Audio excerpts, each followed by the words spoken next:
Sinasabi nila ngayon dyan sa presidential communication, wala namang iba Duterte, vloggers, panagutin sa mga fake news. Ang buwaka ng ina mo, lukaret, putahan ng mga buwaka ng ito, itong lukaret na ito.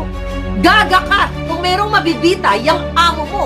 At by the way, nakakatawa ka at nakakaawa ka, Lucaret Castro. Dapat yun yung pangalan. Ibig sabihin, itong si Lucaret Castro, hindi niya nakakausap ng direkta si Bangag Jr.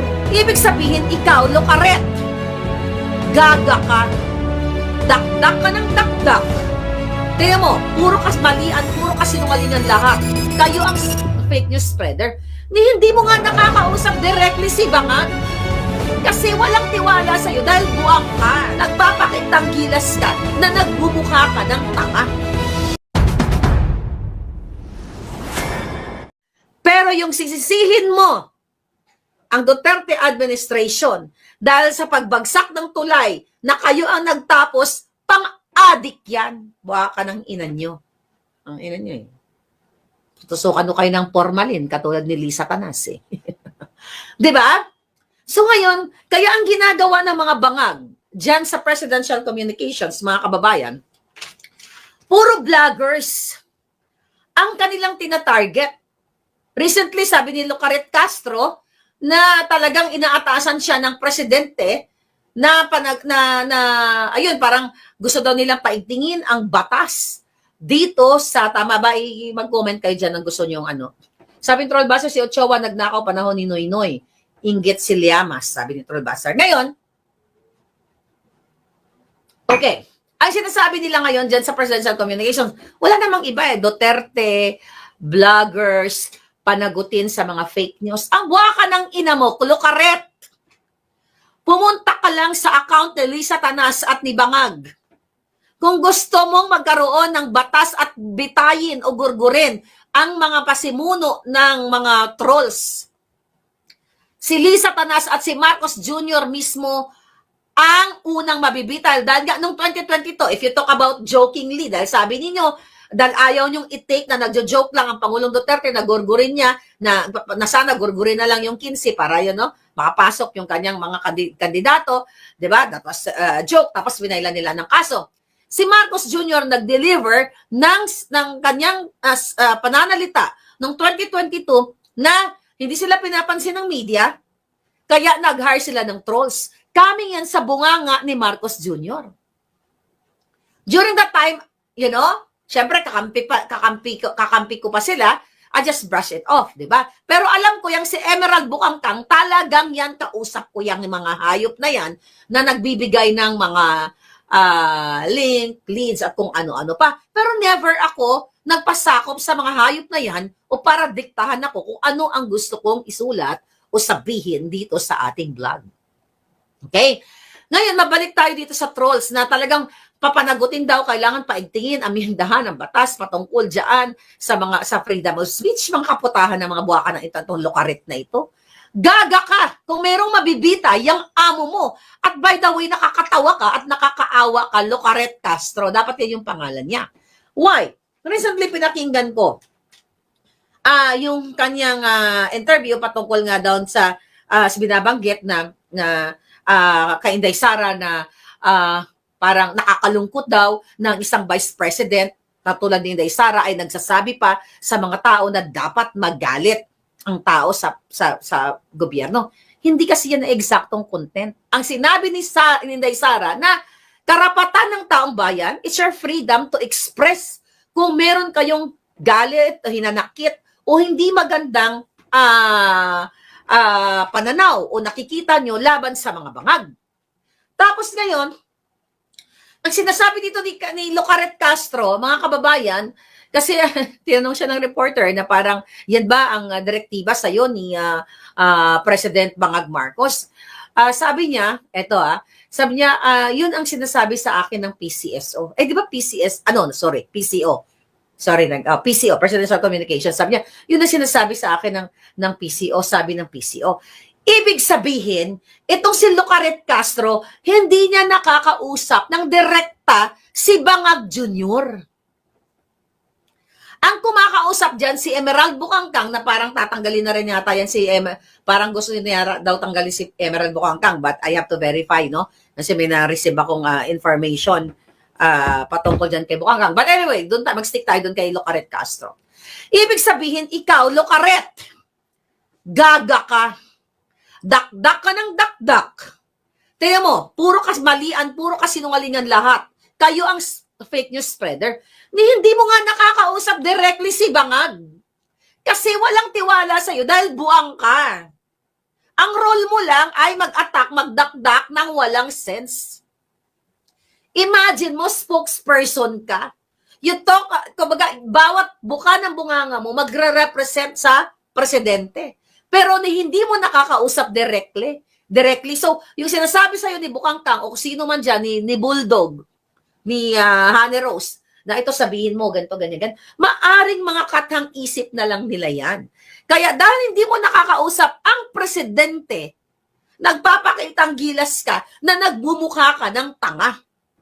Imagine mo, recently, di ba? Ang sinasabi niya na dapat, ano yung sinasabi niya doon na dapat daw sumulat ba or mag-request itong mga senators kay Marcos Jr. para sa impeachment, para madaliin ang impeachment ni Inday Sara. Ano kayo dyan? Mag-comment kayo dyan. Mga kababayan, lumabas talaga ang pagkaboba. Okay? Ano sabi niya? Teka, ano sabi dito? Comment kayo dyan para masaya. Okay? Alright. Girlfriend yan ni Trililing, sabi ni Sisa Salito. Okay, tiyan ko lang to. Mayroon akong ano dito, ha? Mayroon tayong sinulat dito ng bonggang-bongga. Hi, Nancy Trinidad na nagmamaganda. I love you. Magkita tayo muli. Alright. Okay.